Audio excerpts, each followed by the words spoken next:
We must all work together to advance our shared vision of a better future. A future of growing trade and investment that advances prosperity for all our nations.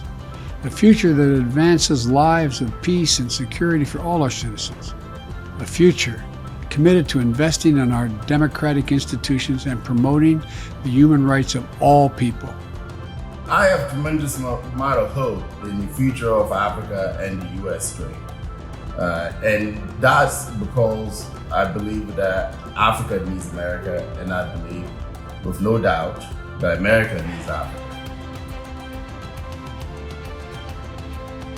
I see opportunities for increasing trade between the United States and Africa in ICT, especially cybersecurity. Africa is getting into the third revolution of what we call the ICT revolution.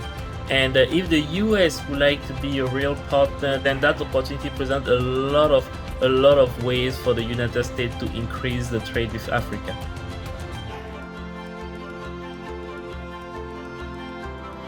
I would love to see us at a point where relationships between Africa and the US are mutually beneficial. And so we don't just think of investments in Africa as charity, but really we begin to understand all of the value that Africa and Ghana in particular can give the Western world.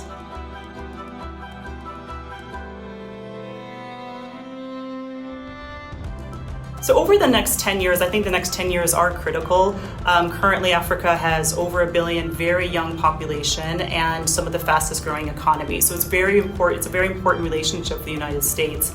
And what I'd love to see is just really increased investment as well as trade, and trade in both directions, because there's a lot of interest from African investors and companies into the US.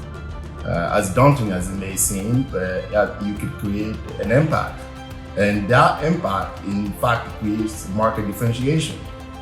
We were talking about fair trade, the empowerment of women, and the giving job to the youth. These reduces also the human trafficking and reduces extremism. In some sense, what I'm trying to say, that can create peace.